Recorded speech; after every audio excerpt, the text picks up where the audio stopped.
आज से 4 साल पहले मेरी बेस्ट फ्रेंड की शादी थी। मेरी शादी अटेंड करने के लिए 5 दिन पहले ही उनके घर चली गई। अभी मुझे वहाँ रहते हुए दूसरा दिन था। मैं अपना फ़ोन सुनते सुनते छत पर चली गई और वहाँ मुझे एक कमरा नज़र आया जो बाहर से बंद किया हुआ था। मैंने सोचा कि कमरे में बैठकर फ़ोन सुन लेती हूँ, तो मैं कमरे को खोलकर अंदर चली गई। लेकिन जैसे ही मैंने कमरे की लाइट ऑन की तो मुझे एक भूत दिखाई दिया।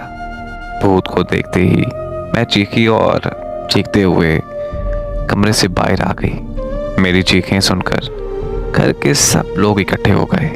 तब मेरी दोस्त ने बताया कि अरे पागल, वो भूत नहीं बल्कि 4 बहनों का इकलौता भाई है और पागल होने की वजह से उसे ऊपर वाले कमरे में बंद किया हुआ है। दोस्त की ये बात सुनकर मेरा खौफ कम हो गया और मैं नॉर्मल हो गई। फिर उसी रात जब मैं सोने के लिए अपने बिस्तर पर लेटी तो उसी पागल लड़के का चेहरा बार बार मेरी आंखों के सामने आने लगा। बिखरे बाल, अजीब दाढ़ी, नम आंखें, फटे कपड़े और हाथ पांव जंजीरों से बंधे हुए। मुझे सारी रात नींद नहीं आई और सुबह होते ही मैंने अपनी दोस्त से उसके भाई के पागल होने की वजह पूछी। उसने जब मुझे वजह बताई तो मुझे बहुत दुख हुआ और हैरानगी भी।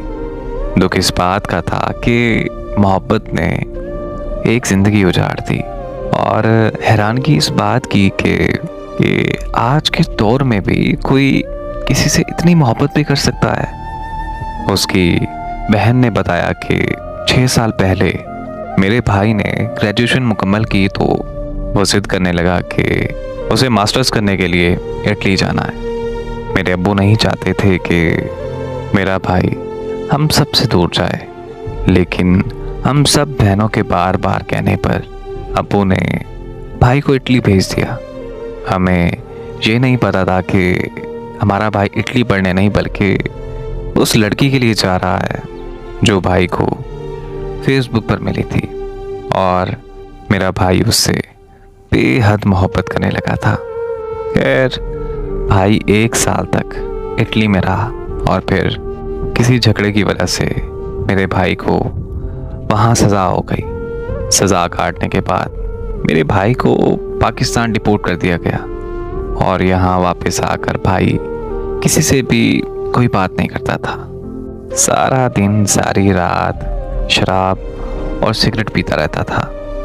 हम सब बहनों ने भाई को समझाने की बहुत कोशिश की, लेकिन मेरा भाई हमारी कोई भी बात सुनने को तैयार नहीं था। मेरा भाई दिन ब दिन पागल होता गया और अपने आप को नुकसान पहुंचाने लगा। और एक दिन ऐसा आया जब मेरा भाई पूरी तरह पागल हो गया। पागल खाने वाले हमारे घर आ गए थे तो हमने भाई को छुपा दिया, और तब से हमने अपने भाई को ऊपर वाले कमरे में बंद कर रखा है। अब तो ये आलम है कि उसे हमारी पहचान भी ख़त्म हो गई है। कई बार वो हम बहनों को भी मारने की कोशिश कर चुका है, इसलिए हमने उसे जंजीरों से बांध कर रखा हुआ है। हमें ज़्यादा नहीं पता, ना भाई ने हमें बताया कि आखिर इटली में ऐसा हुआ क्या था जो मेरे भाई ने अपनी ज़िंदगी पूरी तरह बर्बाद कर दी। बस उसके वहाँ के दोस्तों ने बताया कि भाई इटली में एक पाकिस्तानी लड़की से मोहब्बत करता था, लेकिन उस लड़की ने मेरे भाई के साथ धोखा किया, उससे बेवफाई की और मेरे भाई को छोड़कर किसी और से शादी कर ली। मैं अपनी दोस्त की भाई की कहानी सुनकर फूट फूट कर रोने लगी, क्योंकि वो इटली में रहने वाली पाकिस्तानी लड़की कोई और नहीं बल्कि मैं ही थी। मैंने अपनी दोस्त को सब कुछ सच सच बता दिया कि तुम्हारा भाई जिस लड़की के प्यार में पागल हुआ है वो लड़की कोई और नहीं बल्कि मैं हूँ। और फिर मैंने अपनी दोस्त को पूरी कहानी बताई। आज से 10 साल पहले जब मेरी पूरी फैमिली पाकिस्तान से इटली शिफ्ट हो रहे थे तो तब मेरे घर वालों ने मेरी मंगनी मेरे कज़न से कर दी, लेकिन वो मुझे बिल्कुल पसंद नहीं था, क्योंकि वो बहुत बदतमीज़ और एक नंबर का नशेड़ी लड़का था। लेकिन घर वालों के प्रेशर की वजह से तब मुझे मंगनी करनी ही पड़ी। फिर हम पूरी फैमिली इटली शिफ्ट हो गए।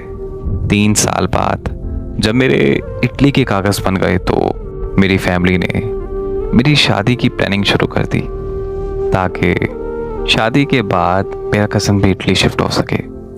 लेकिन मैंने शादी से साफ साफ इनकार कर दिया, और बल्कि उससे अपनी मंगनी भी तोड़ दी। तब मेरे घर वाले मुझसे शदीद नाराज़ हो गए और उन्होंने मुझसे बात करना बिल्कुल बंद कर दी। उन दिनों में मैं बस अपने कमरे में बंद रहा करती थी। सारा दिन फेसबुक इस्तेमाल करती रहती थी। फेसबुक पर एक ग्रुप था जिसमें मुझे किसी ने ऐड कर दिया, और उस ग्रुप में तुम्हारा भाई बहुत अच्छी शायरी करता था। मैं उसकी शायरी बेहद पसंद करती थी। वहीं से तुम्हारे भाई के साथ मेरी बात होना शुरू हो गई।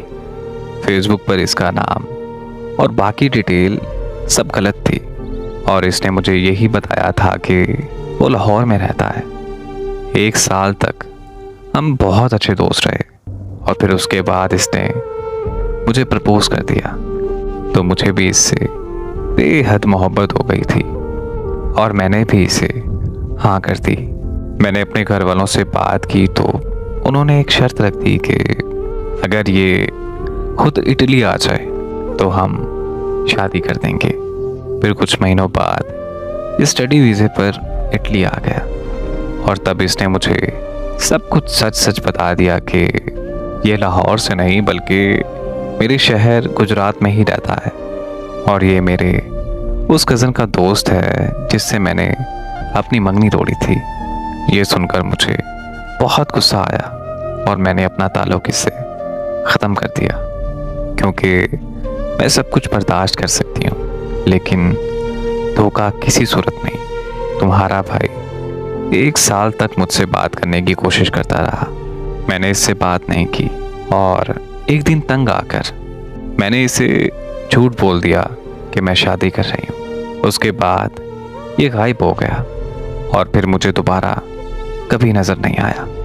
मैंने बाद में इसे बहुत ढूंढा, लेकिन ये मुझे कहीं नहीं मिला। इसकी फेसबुक आईडी और फ़ोन नंबर आज तक बंद है। मैंने इसे फेसबुक के पुराने ग्रुप में भी ढूंढा, लेकिन ये मुझे वहाँ भी नहीं मिला। ये तो नहीं मिला, अलबत्ता वहाँ से तुमसे दोस्ती हो गई। मैंने तुम्हारे भाई से बहुत मोहब्बत की है, इसीलिए धोखा खाने के बावजूद भी मैं इसे 5 साल से ढूंढ रही हूँ। और देखो, किस्मत आज हज़ारों मीलों तो खुद मुझे इसके पास ले आई।